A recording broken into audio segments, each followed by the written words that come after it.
Hi, everybody. Dave Rauch here, CEO of ProTec Building Services, and welcome to today's The Maintenance Manager newsletter.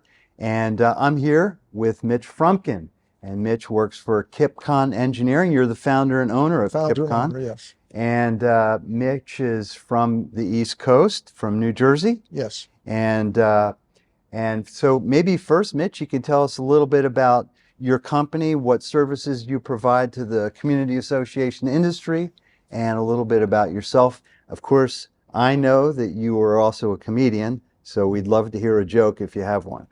Now, maybe it's part of the conversation. I will. Okay. But Kipcon's an engineering consulting firm. I created it a number of years ago. I had black hair when I did that, and I was always looking for a way to start a business. As a matter of fact, to give you a little background, even more, when I was in college, I went to Tulane in engineering school, and I was going for structural engineering, and I was always looking for a way to name a firm after what I do. And a lot of people ask me, where does Kipcon come from? So my sophomore year in Professor Johnson's structural engineering class, he said a measure of force in engineering is a kip, which is 1,000 pounds, which is 1,000 pounds. Like a ton is 2,000 pounds, but a kip is 1,000 pounds. So I sat there my first semester, sophomore year, and I said, Kip Consulting. And then by the end of that class, it turned into Kipcon. And when I went home from school that semester, I registered the name. So the Kipcon name came, it's a unit of force in engineering, but that's where it came from because I always wanted to have my own firm. So it's kind of interesting because people always, people sometimes ask, where's the name come from? But so I started the firm. Actually, as soon as I graduated from college, I started doing engineering work on the side. And then I went out to dinner with my wife to an Italian restaurant, and we bumped into a friend of hers from high school who was married to a gentleman. And we started talking about what does he do? Because he had just started his own business, and he started a business doing accounting for community associations. And he explained to me what it was, what a reserve study was, and that very few people do that. And having the entrepreneurial brain, which I think you have too, I immediately said, reserve studies, Kipcon, and I did some research on reserve studies and what community associations were. And that's where it all started. And back in the day, that's when the evolution or the development of community associations was just starting. I mean, now there's hundreds of thousands of them across the country, but I joined CAI, the local chapter, and within 3 months, they had me doing a seminar on transition studies and reserve studies to a packed audience of hundreds of people. And the reason they asked me is because nobody else did it. Wow. So that's where it started.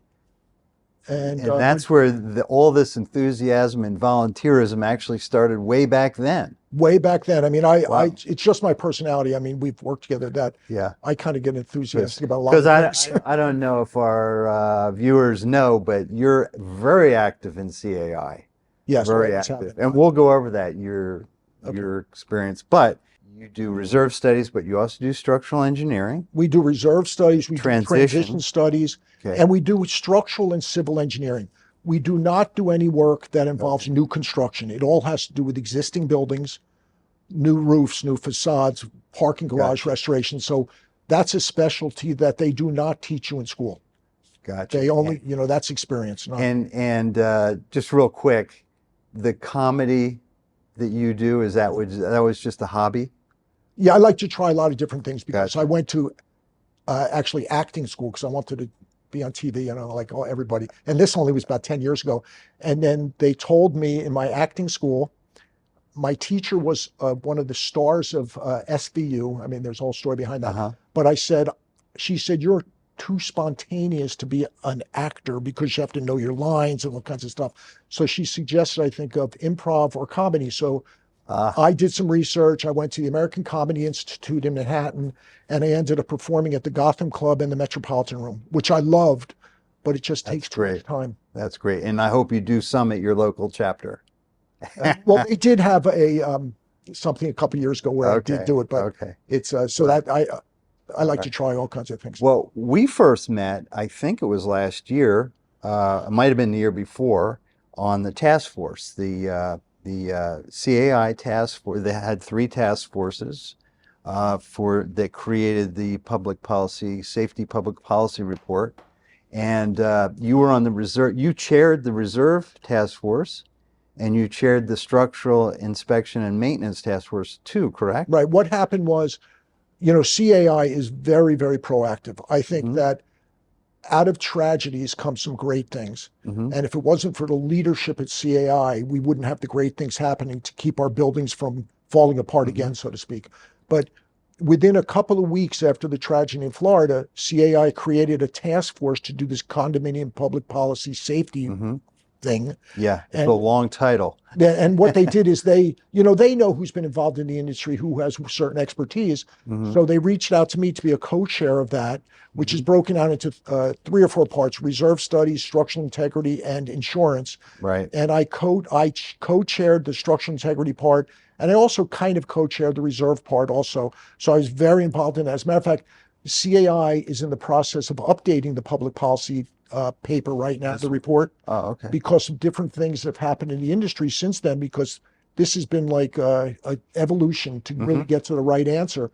And about 2 weeks ago, they called me up and they said, we're updating this public policy safety report. Would I chair the task force to update it, which I'm doing now because I never say no to anything. So I'm doing that now. We've already met 3 times. So that's going to be updated.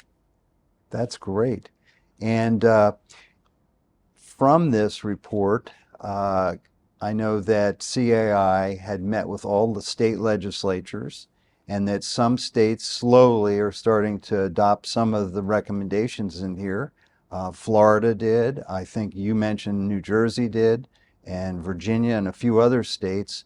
What are your thoughts on the adoption by states of these recommendations? Well, to show you how spectacular that is and how proactive CAI was, or is, because it still is, it not was, which we'll talk about. But this is being used legislatively all over the country for legislation in regards to reserves, reserve funding, structural integrity, and maintenance, which I'm sure we'll talk about. As a matter of fact, in New Jersey, I'm on the Legislative Action Committee, and Senator Singleton, who's a pretty good guy, reached out to us for the legislation in New Jersey so that we can work with him to put together legislation based on this public policy. And it pretty much mimics it. It's pretty good legislation. Then about a few months after that, the state of Delaware is in the process of putting through legislation. They asked me to be on a task force for that, which I'm on still right now. And the legislation in Delaware, starting in Newcastle County, reflects pretty much this public policy also. So this public policy has really acted as a guide across the country for legislation regarding structural integrity, reserves, and maintenance, which has led to a couple of other things also that I'm sure you're going to ask me about. I am. I just want to let everyone know, though, that this report is available for download on caionline.org, correct? Yes, it's a free page. Also on our website, we keep it there too with other important documents.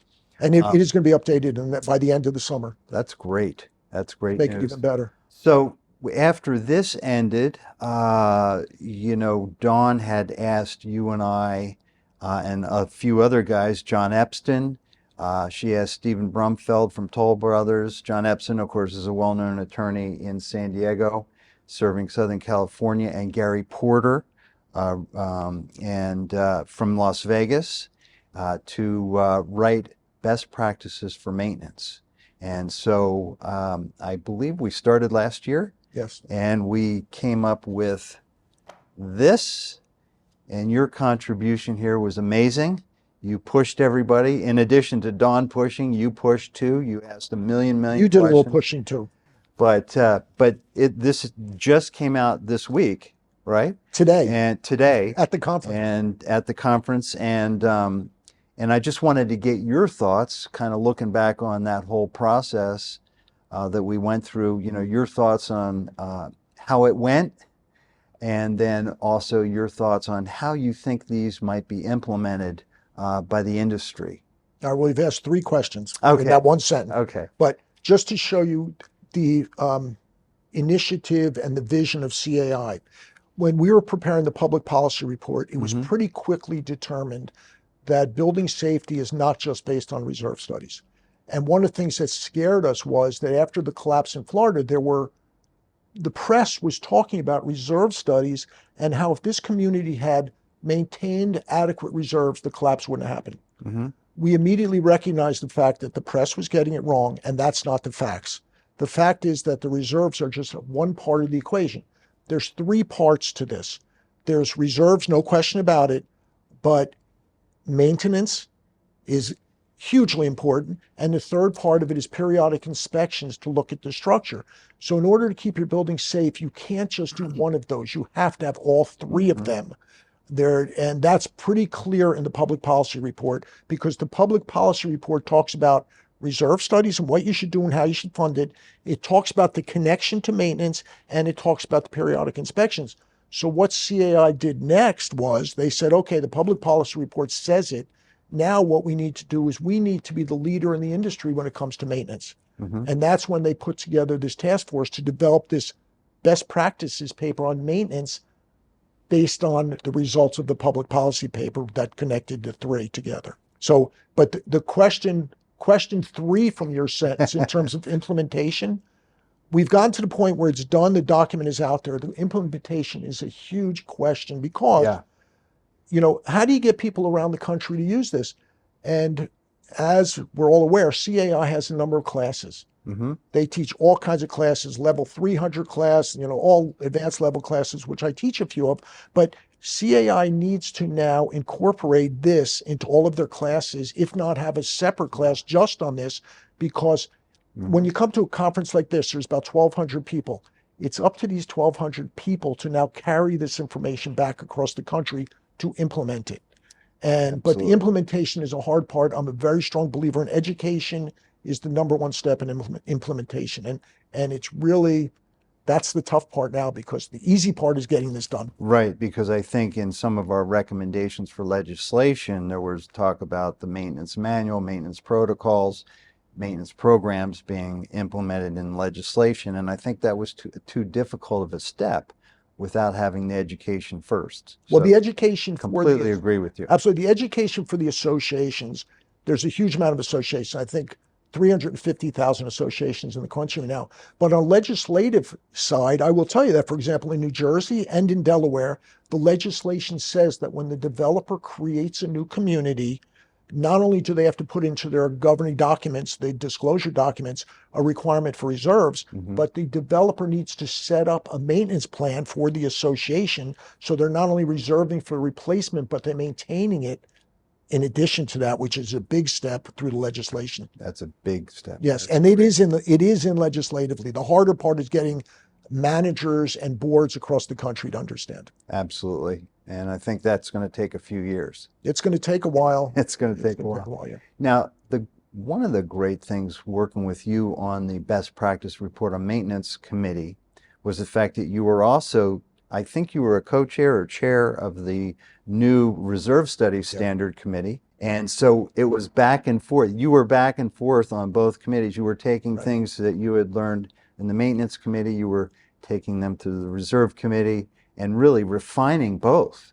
And I thought that was really just a great opportunity there. Well, that was, I think, very important, because when CAI first developed the National Reserve Study Standards, I co-chaired the committee back in a few years ago. When they updated it a couple of years ago, I co-chaired that committee.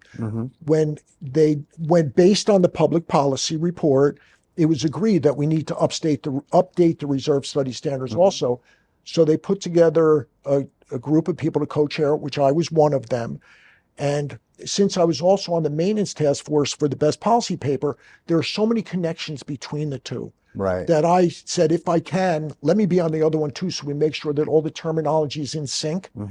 And because of that, the terminology in here is now in sync with what we say in there, or it wouldn't have been. And not because I was there, but because somebody needed to be there to be the connection between the two. That was great.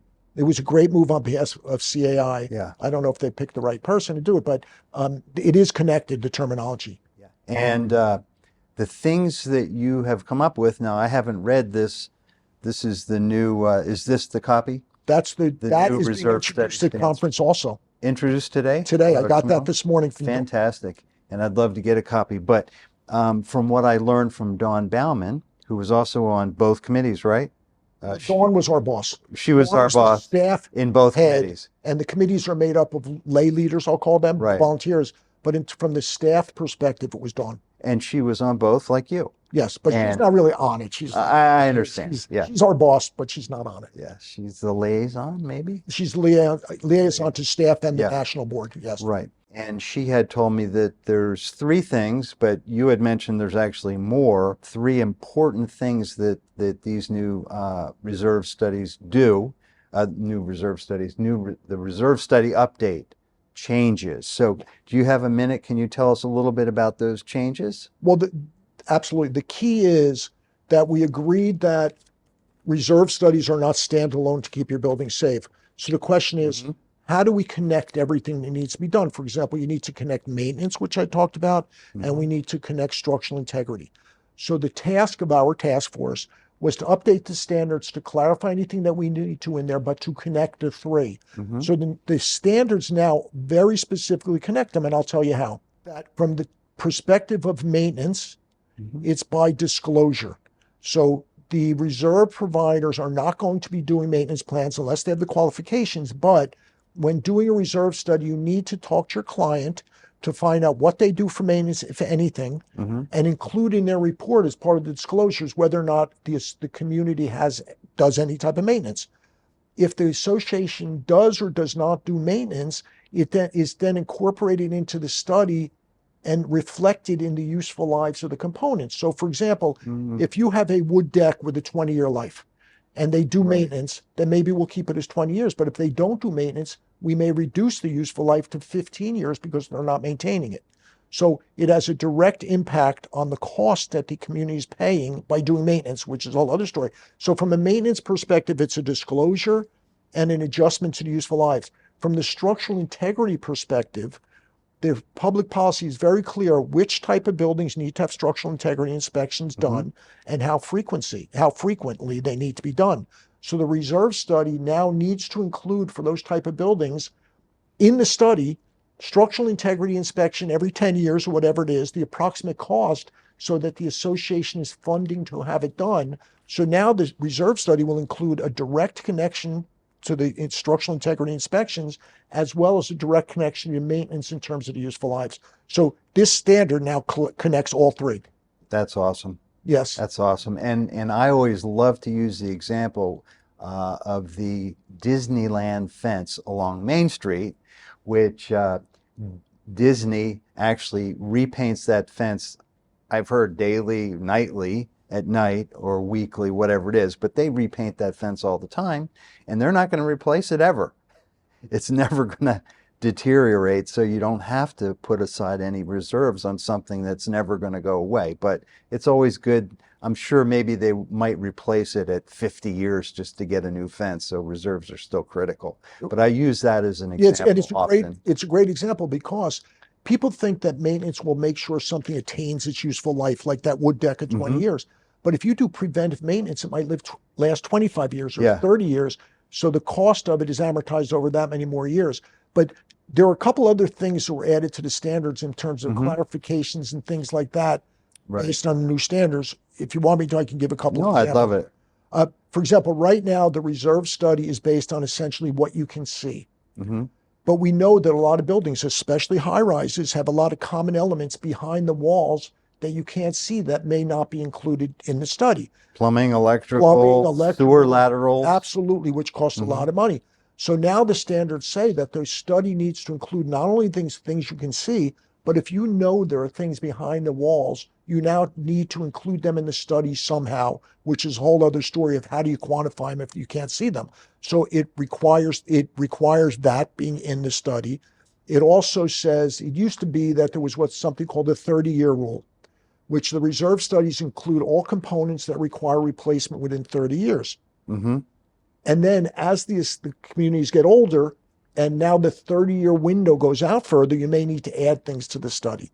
Now, a couple things have changed in here. It used to be that an update said you update a prior study, which was very easy because you knew it was in the study. But now it says if now things fall within that 30-year time frame or longer, they need to be included as part of an update, not an option. It also says that when you do a new study, it needs to include all components that are measurable past that 30-year window. Oh, I see. So everything is going to be included now. Everything's included. It's included now, which makes a big difference. And there's a few different ways to do it, but now it recognizes the fact that this 30-year window, or their 30-year rule, some people called it, is really not something that is a good rule, essentially, because there are things that need to be added that weren't being added. So, Fascinating. so there are a number of nice changes that are made to this, but the question becomes implementation again when it comes to this. And we'll touch on that, but I want to talk about concrete, because that's one of those long-lived components, which is still has a finite life. But concrete, like for the instance in Champlain Towers in Surfside, the concrete, the rebar was getting wet because the pool deck was not properly waterproofed and other areas weren't properly waterproofed. And as we know, concrete is pervious to water. So water went through the concrete and rusted the rebar. And when rebar rusts, it can expand to 40 times its size, which causes the spalling of the concrete. Now, that's a structural issue. It causes a degradation to the structure, I'm assuming. I'm not a structural engineer, but that's something, when you see that as a structural engineer, you're going to say, hey, this needs to be fixed. This needs some kind of maintenance. Can you talk about that for a sec? Keep in mind that when, as you said, when steel gets wet, it rusts and it expands. But another thing happens from a structural perspective. Let's say that piece of steel, that reinforcing steel, is 1 square inch of steel, giving it the strength.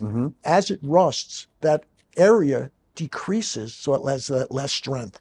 So a couple things, for example, in the reserve study standard that has changed is, for example, everybody looks at a reserve study and says it has to be replaced every 10 years. It's a cyclical thing. But now it says that if there's something that's not cyclical, it needs to be added. For example, if somebody goes out and looks at a structure and there's a structural integrity report done, which we've talked about, and that structural integrity report says you need to do corrective maintenance to fix this, and you only need to do it once to the structure, the reserve provider should look at that structural integrity report and add the fixing of the concrete in those areas to the study based on what it says in the structural integrity report.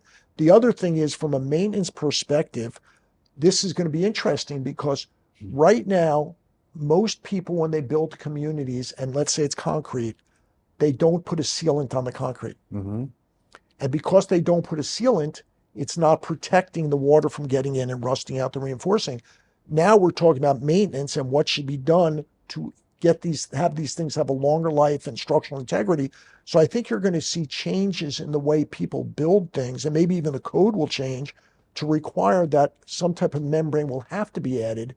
And then that will be put into the reserve study that needs to be replaced every 5 or 10 years. So there's so many different things that are going on here that the dust is still settling on. How is this going to be implemented and what other changes are going to come next? Yeah, it's somewhat complex. It's complex, but there's a lot of logic to most of it. Let me use one other example too, which is a common example that I think everybody would be able to relate to, and that's maintenance of a roof and the replacement of a roof.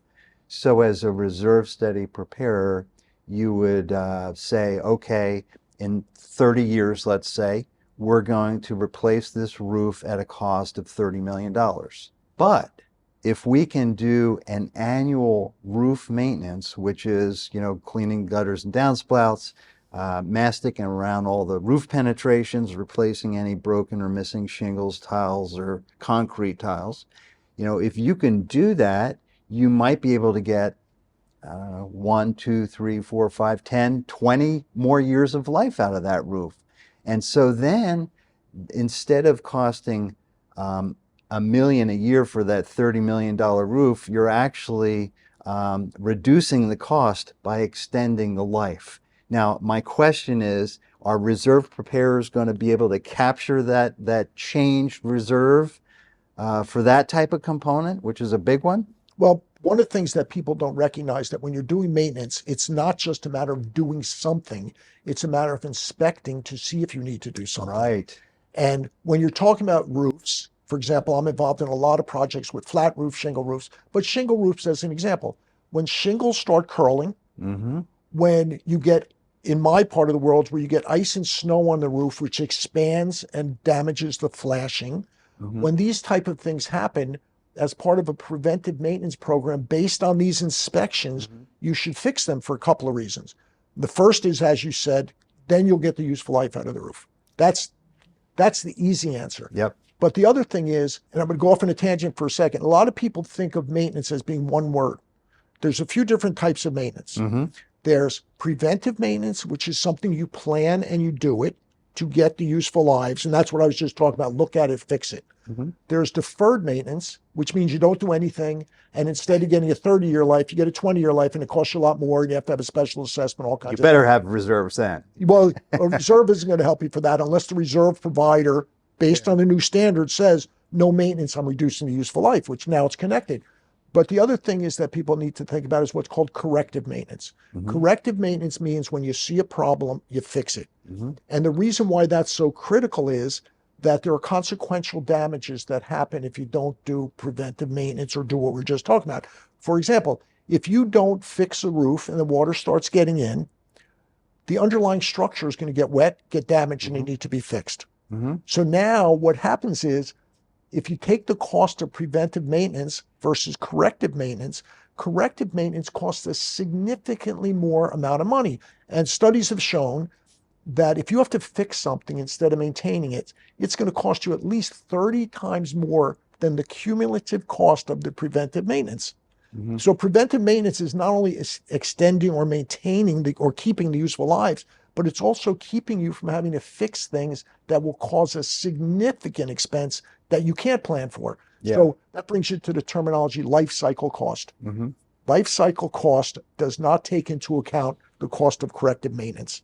And corrective maintenance is something that is a huge cost that people need to understand, that preventive maintenance is going to save them in the life of their community a huge amount of money if they do it. And it's going to cost a lot less than if they have to fix it. Right, exactly. It's the inspections first. Yes.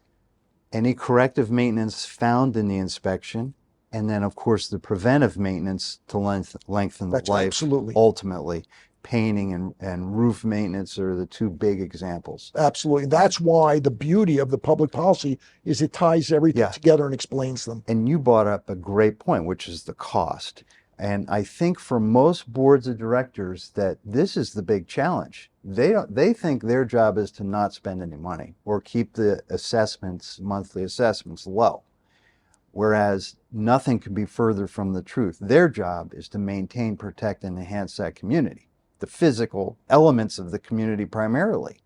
And so the hard part for a reserve preparer and a community association manager is to explain to the board of directors, look, you have to spend money on inspections, corrective maintenance, and preventive maintenance to avoid paying a huge amount of money down the road if you do nothing. I mean, the extreme example of that is Champlain Towers South in Surfside, where the insurance, I think, wasn't it a $2 billion loss? I don't know. Plus 98 people. So that's one extreme example of the cost for not inspecting, maintaining. And so are reserve preparers ready to have that discussion with boards, or is that something just community association managers are tasked with? Because that's tough.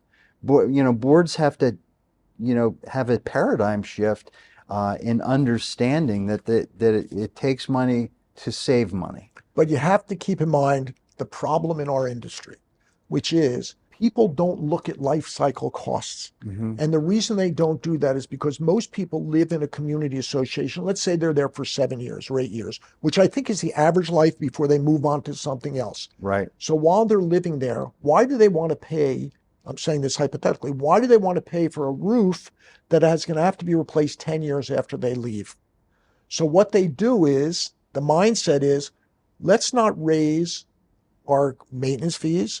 Let's keep our reserve funds, if we have them, at a steady level, and we're at a lower than adequate level, or let the next person who moves in. And I always give the example that they don't have reserves. They live in the community for 19 years. They move out. Somebody moves in the next year. There's a special assessment to replace the roof, and they're paying for a roof somebody else lived under for 19 years. Exactly. But it's a mindset in this industry where it's very important that the managers and the board members and people understand this. But then it always comes back to, how much is it costing me as I live here today? Yeah. There's other communities that there are people that live there and they're on fixed incomes. Mm-hmm. And I've run into that also. But the thing that they have to keep in mind is property values. Mm-hmm. When they do move after 7 years, if they don't maintain it, if they don't keep it up to date, if they don't do these things, they're not going to get as much for their home as they would if they did. And I think there's another study that we talk about in the best practices paper, that preventive maintenance at a minimum increases your property values by about 1% a year. Mm-hmm. And people need to take that into account when they're reducing Yeah. that, because it comes back to them when they sell. Exactly. And that's a great example. But I think the stories, the examples of like a roof or a smaller component and the savings they can get in those instances are the stories that we need to be telling over and over and over, because the community association manager has to remember those to explain to the board, the savings that could be there, because they don't want to spend money. Right. And I think that They're dead set against increasing assessments. Yeah. And as you know, one of the big things in our industry is risk. And I think the more you educate managers, there's a risk that if they don't put documents, you need to fix this, and then next week it starts leaking. And then the board is going to come back and say, well, why didn't you make us fix this? Because it's leaking. Mm-hmm. And you say, well, we told you it's going to cost more money. So there's all kinds of things going on, but it all comes down to money in one way or another. Right. And I think ultimately we really have to work on the education piece, as you outlined. But I think it's important that not only educating the community association managers on how the boards can save money in the long term with maintenance inspections and structural inspections and reserves, but also in the explain that to the reserve study preparers. So you actually have a team, so the reserve study preparers know those stories, know those examples, and so they can also talk about that to their clients too. I think that's a great point. Right now, there's, I think, about 300 reserve specialists around the country. Mm-hmm. And that's a CAI designation saying that you know how to do reserve studies, essentially. So there's about 300 of them across the country. Keep in mind, to be a reserve specialist, you do not need to be an engineer. Mm-hmm. But there are certain qualifications. But we're coming out with the new standards on reserve studies, which they'll all know about because they've all been asked for input. But not all of them know about the connection to the best practices paper on maintenance and how they connect. And one of the things I think CAI should do, and I haven't started bugging about this yet, but I will, is we need to do a webinar somehow to all the RSs across the country to educate them on exactly what we're talking about, because that's the way that it gets to their clients. Not only how the reserve study standards have changed, but the connection between maintenance, the connection to life cycle costs, the connection to useful lives, all the things we talked about. We have to educate the professionals who do the reserve studies, just like the managers. That'd be awesome if we could do that. I was actually in a seminar. I was in a seminar last week, and an accountant was speaking, and he was using the term deferred maintenance to describe preventive maintenance. Really? Yes. Yeah. And I didn't mean to embarrass him, but I pointed out that deferred means you don't do it. Preventive means you do. Yeah. Well, I am absolutely passionate about improving quality of life for people that live in condos like Champlain Towers. A lot of people there had lived there their entire lives, and they couldn't move out. They couldn't sell their unit because where would they go? I'm also passionate about condominiums, and because I feel that condominiums are a great entryway to homeownership, to the American dream, saving equity in a home for lower and middle income people, but also for young people just starting out having a family. I think it's critical that we, as an industry, do whatever we can to promote condominiums. And I think any help the reserve profession can give the industry on that would be awesome. Do you have any thoughts on how we can promote condominiums? Well, and I'm talking about attached. Okay, well, first I want to comment that I work on many associations where it's a very high-end caliber in terms of wealth, people that live there.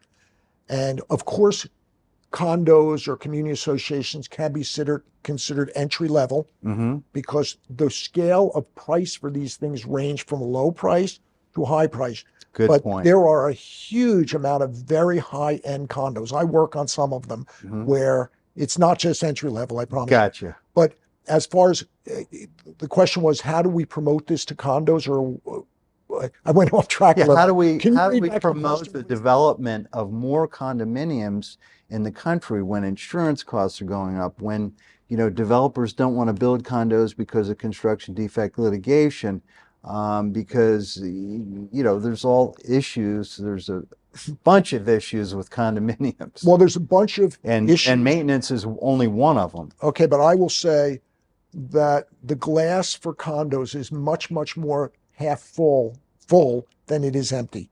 For example, there are more positives to community association living, which condos are just a type of community association, but there are more positives than negatives. All you read about in the press is the bad stuff. Now, look across the country, what's going on. There's 370,000 associations across this country. If you take an average across this country, if I'm not mistaken, about 80% of for sale attached residential units are being built as a community association. In my neck of the woods in the Northeast, probably about 100% of what's being built that is for sale is some type of association. The reasons for that are many. I mean, for example, from the municipal perspective, they don't want to have to maintain the roads, those kind of things. So they want them to be associations because then people are paying for it. So condo living, community association living is here to stay. It's going to continue getting bigger and bigger and bigger, no question in my mind. And you can see it. If you look back in the mid-'70s, there were, I think, 10,000 associations across the country. Now there's 350,000 associations. Every one of them needs to maintain. They need to reserve. They need to check for safety. But I don't think, not agree with you, but I don't think we have to worry about the community association / condo market going away. It's here to stay. It's how do we make sure that it's done right and that the life cycle cost, safety, property values, all of these things are maintained. Yeah, I think we get some of these things implemented, and I think condo living will be a little easier. And I have a friend who just moved into a community association because they don't want to have to worry about maintenance. Yeah, exactly. But that's because that's a perspective people have, a perception. Yeah. They're moving into a place now is vinyl siding. It doesn't have, wood siding and all that kind of stuff. So the maintenance costs, and they don't want to have to worry about hiring somebody or shoveling their sidewalks. So there's huge advantages to it that people see. But I just want to thank you so much for all the work you've done to improve and shape this industry. And thank you very much Thank for this you. I interview. appreciate it. You can tell I have a passion for this stuff, so I appreciate the opportunity to talk about it. Obviously see it. So thanks very much, man. Thank you.